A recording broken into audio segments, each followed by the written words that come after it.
Welcome to the Rational Egoist, episode 11. I'm your host, Michael Liebowitz, and joining us today is Michael Munger. He is an economist and a professor at Duke University. Welcome, Michael.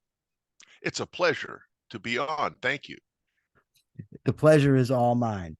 About 9 years ago, I read an article in Ideas on Liberty magazine, which at the time was a monthly publication, or actually by then it had been changed to a quarterly publication of the Foundation for Economic Education.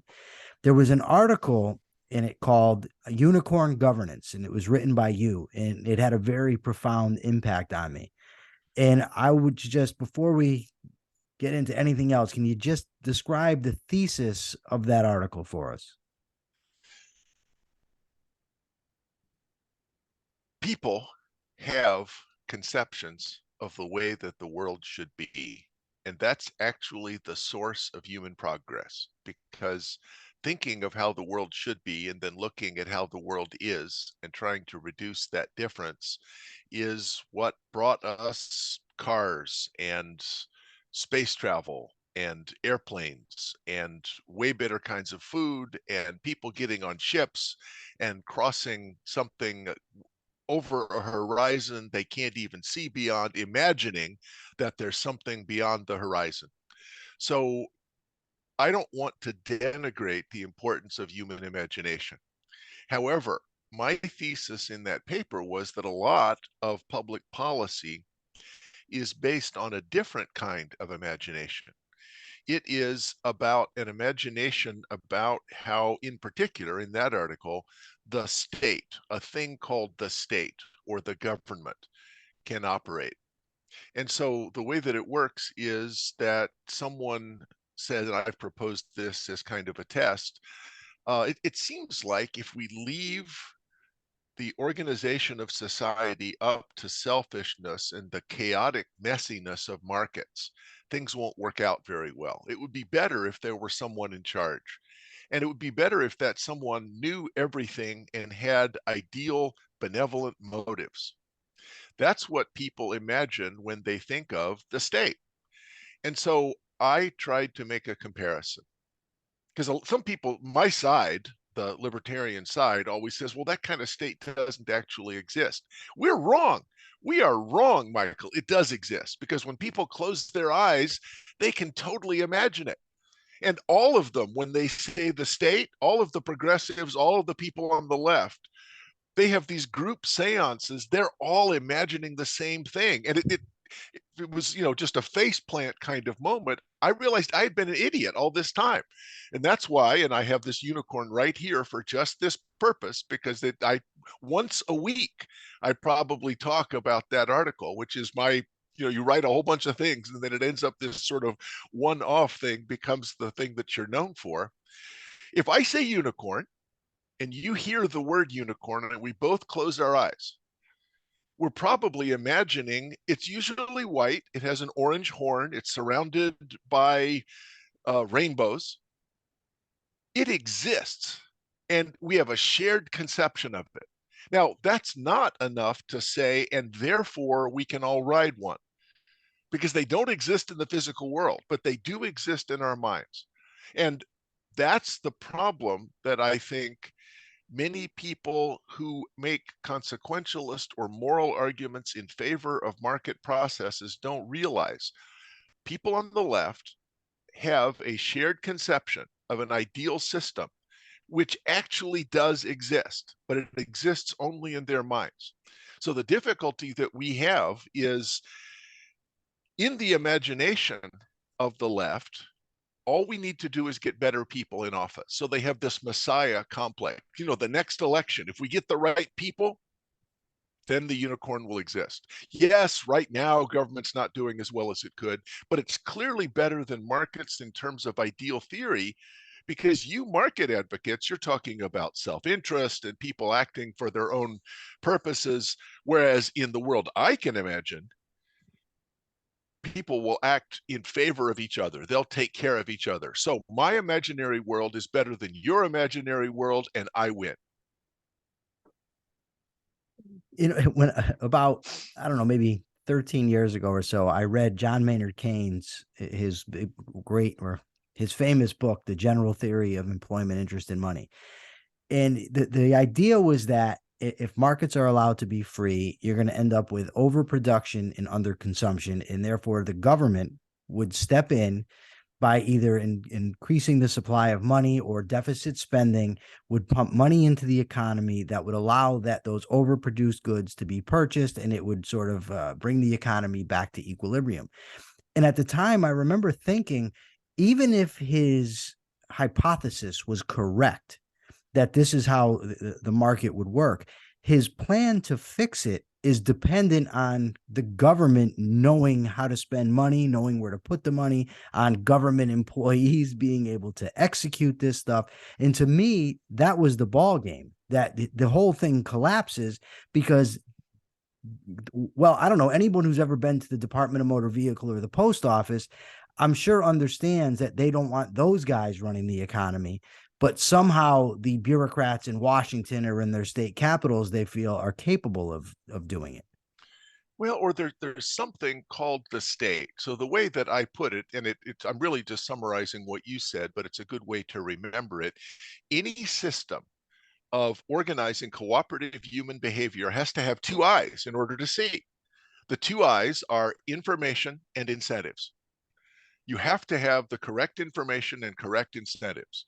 Now, do you actually think that elected officials, elected in a system that is dominated by large corporate interests, have the correct information and incentives to be able to decide which industries we will invest, and I'm making air quotes, that we will invest in order to make good these shortfalls in aggregate demand? Because the Keynesian theory is based on there's going to be shortfalls in aggregate demand, and these are unemployed resources, and we will use deficit spending in order to target those industries. Now, in fact, without a system of prices, we have very little idea where underemployed resources are. It may just be that those are things we no longer want. So if we had at the time when Steve Jobs and Apple came up with the idea for a very popular MP3 player called the iPod, it might have looked like Sony, the company that made so the Walkman. They had a bunch of underemployed resources, and we should have invested a lot in Sony because 10,000 Sony employees lost their jobs. So the government needs to do something, and it's not a government that is mostly dominated by large corporate interests. It is the government that John Maynard Keynes can imagine that has two eyes. It has the correct information, which in fact no government bureaucrat has, and it's not their fault. It would require omniscience. And they have to have the correct incentives. That is, they have to care only about the public spirit, not about their own career advancement, not about their own ad hoc ideological sentiments. And again, no one could have those things because no one is purely benevolent. So lacking omniscience and benevolence, there can't possibly be a government or a state or whatever unicorn name you want to call it. There can't possibly be that thing that would do what John Maynard Keynes wants it to do, even if you grant the underlying model that would be a good thing to do, which it's not. So it seems like with what you just said, that one of the problems is people have issue or discomfort with creative destruction. They don't like to have their jobs, their way of life go to the wayside. The problem with that is where do you stop? Where do you draw the line for technological improvements in the creative destruction that takes place? Should we have protected the horse and buggy? Should we have protected the train industry? I mean, we could go back, who knows how long, but that's just not how human progress works. So how is it possible, I guess, for people to overcome that, to become okay with risk, with uncertainty? Well, no. We have, as a result of an evolutionary process, come up with a set of brain architectures that make us worry about the future. And again, if you combine worry about the future and imagination, those are two of the great motive forces that have caused human progress. But suppose you have some snake oil salesman that comes to you and says, all you have to do is vote for me and you'll be farting through silk. This will be the solution to you will have no risk. All of you will have everything that you want. Now, when it turns out that's not true, well, these things are hard. There's a bunch of greedy landlords that wouldn't lower their prices, and that's why there's a housing shortage. There's always some story why the snake oil salesman who promises you that I will protect you from all risk, well, all we have to do is spend more and we'll be able to solve this problem. So the we have brain architectures that are open to being manipulated by advertising. Now, I admit that's a problem for corporate advertising too. But what you need to remember when you think about that is that every flaw in consumers is worse in voters. Every flaw in consumers is worse in voters. So if you think we're going to live in a democracy and you think people are too stupid to be able to decide what size Coke to buy in New York, surely they don't know enough to be able to decide what foreign policy should be in Ukraine or what environmental policy should be. Voters don't have enough information to be able to make these choices. And so we need to limit, to constrain the set of government powers to those things that are absolutely required, because the more we expand the power of government, the more likely we are to make the system subject to the kind of manipulation that we rightly worry about in markets. But so again, every flaw in consumers, which is real, is worse in voters. They're the same people. The process of human decision making can be manipulated. So the ideal that you have, that people on the left, the progressives have about the process of democracy is just unrealistic. Well, in the case of you made I think a very strong point that there's less information in regard to political candidates than there are And into less market feedback. products. I can't tell if I have a car and it doesn't work, I think it's the car. If I have a politician that doesn't work, then I blame greedy landlords. Yeah, because the market gives back signals almost immediately in the terms of, well, just for starters, in prices. If a price is rising, you know that there's a higher demand for it. If it's going down, you know there's a lower demand for it. And if, like you said, if I buy a car and it stops operating or something's wrong with it, I know the problem, or I can at least find someone to diagnose the problem. But in the case of politics, it's so complex and there's so many politicians and so many different policies that are interacting at once. It's impossible unless you're, very astute at isolating the factors psychologically that would tell you what the problems are. Voters can't know that. And yet the politicians put it out there as if we are the solution.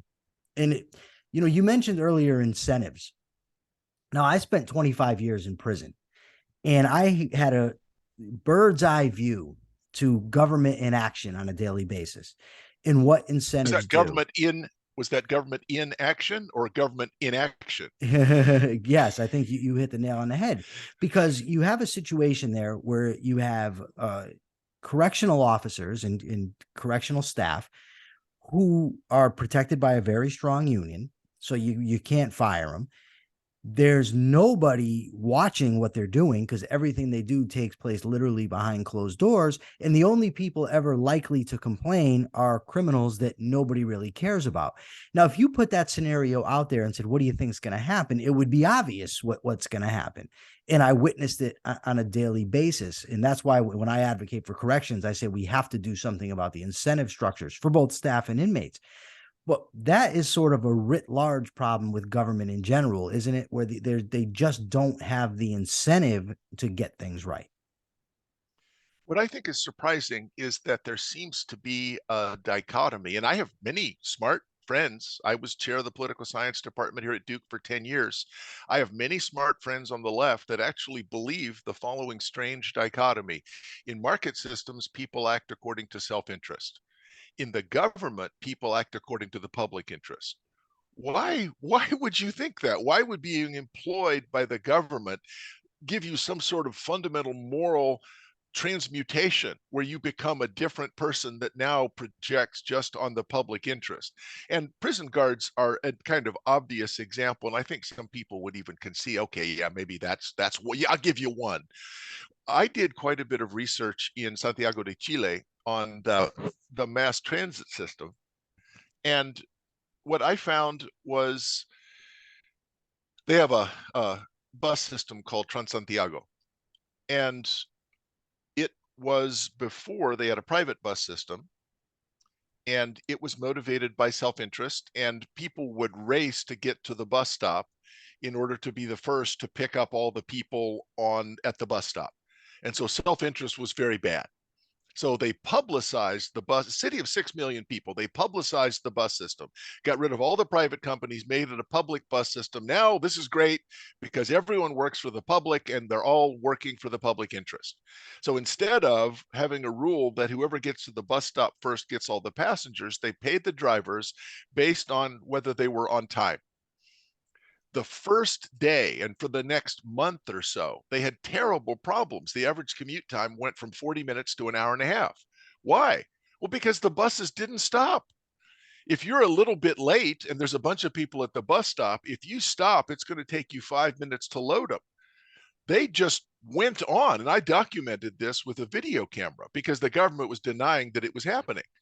So it used to be that the incentive was first one to get to the bus stop gets all the passengers. And that's bad because they're racing to get passengers. We'll fix this by having them be employed by the government.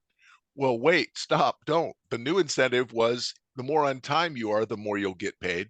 They didn't stop for passengers. Now, maybe, I don't know, is that a better system? There were fewer accidents, there was no races, but average commute time went from 40 minutes to an hour and a half. Whereas that means that before you could get to work in 40 minutes.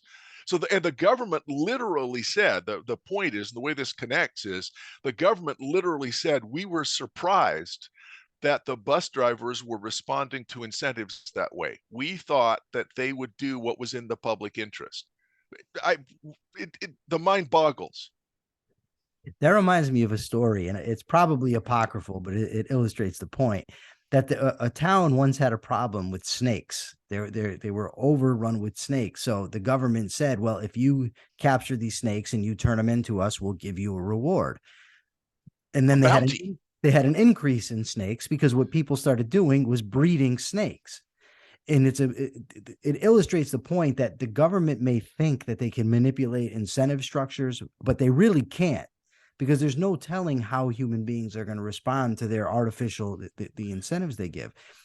So I want to tell you, the other day, that I think you'll appreciate this. I went to a hearing here in Connecticut before the Judicial Committee. And what they were doing is it was a confirmation hearing for members of the Board of Pardons and Paroles. There was 8 people that were up for confirmation. From the start, it was obvious to me that this whole thing was a charade. These people were going to be confirmed no matter what happened in there. But a few of them, maybe even more, were asked, what is your yearly salary? It's relevant to me because you're working for the state of Connecticut. The people have a right to know what you make. And I mean, really, you can just go look it up anyways.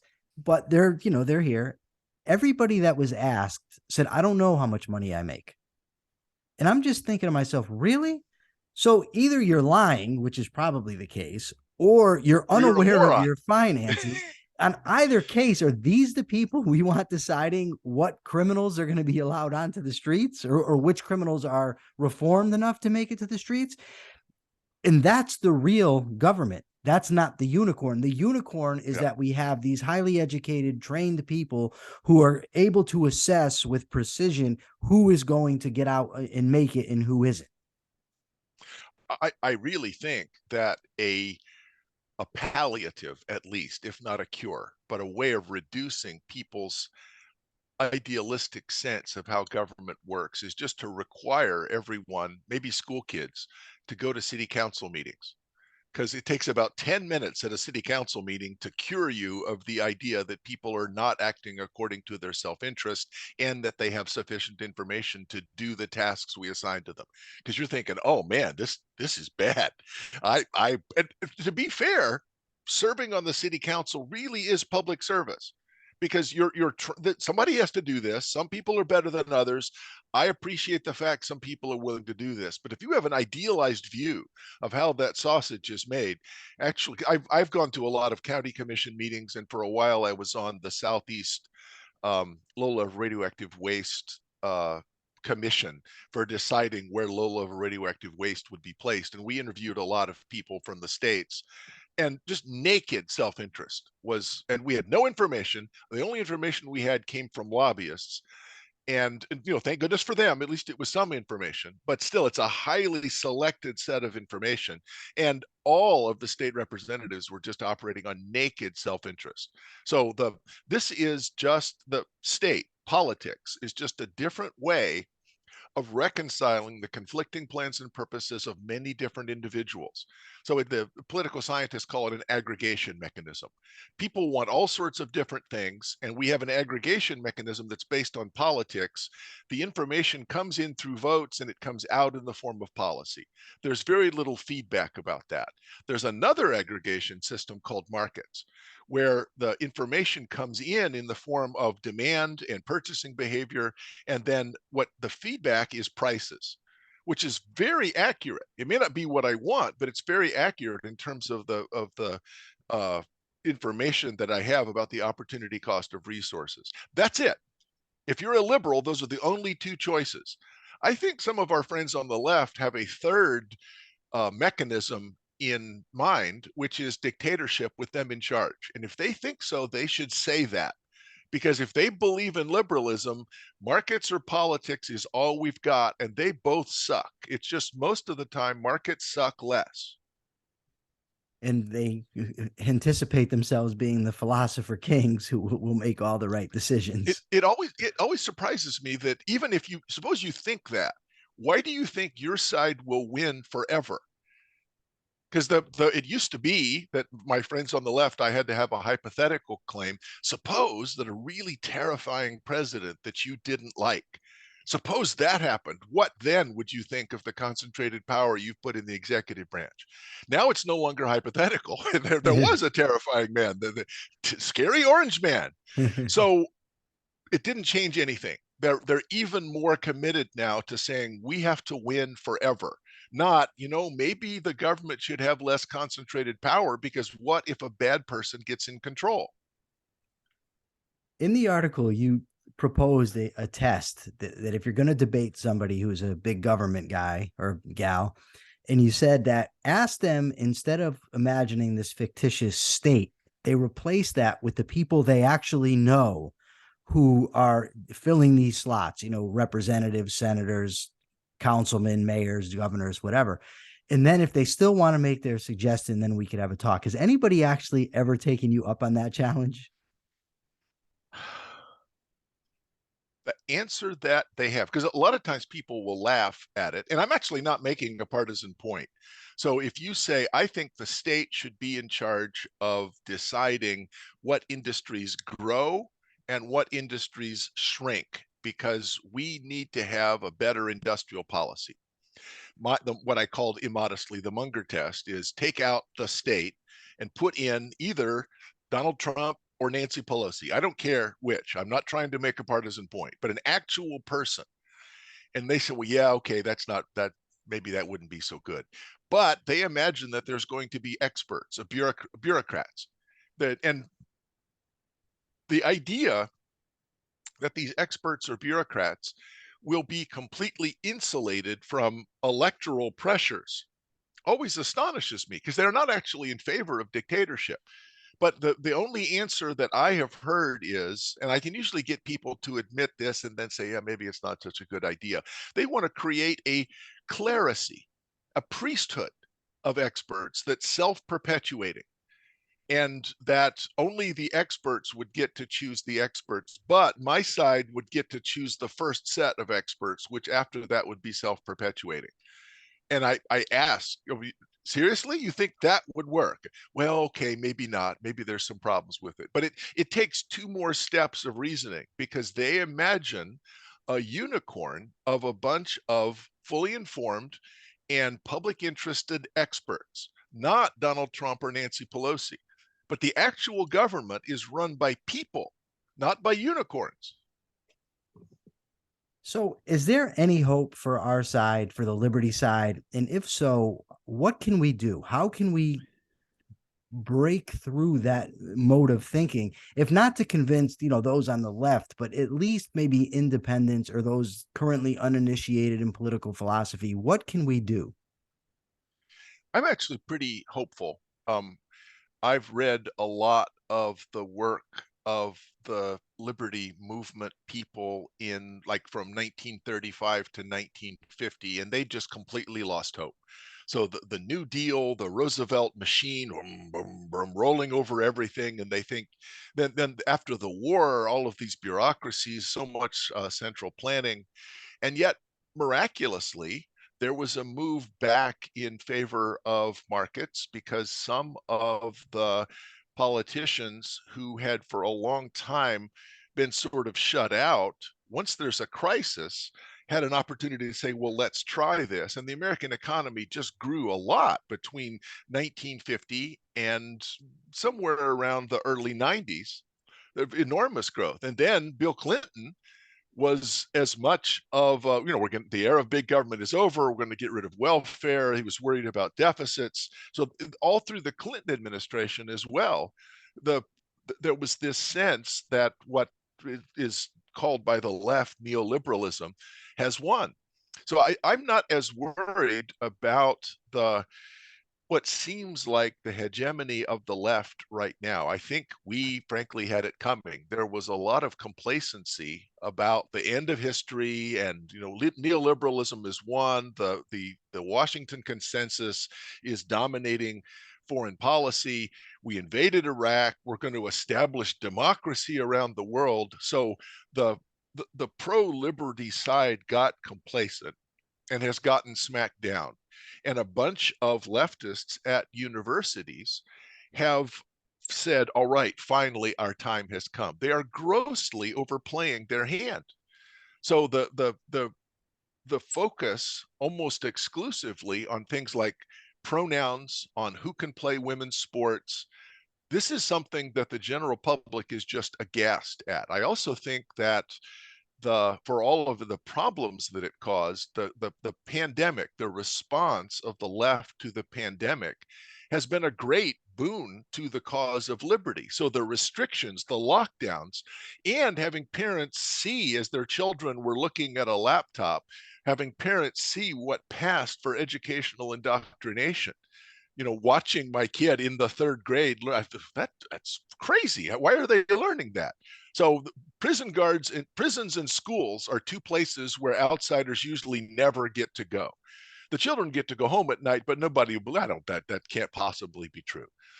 So I do think that the combination of the left overplaying its hand and the response to the pandemic in terms of the lockdowns and the response to education means that we at least have now an opportunity, but we need to present a hopeful, optimistic vision of the future.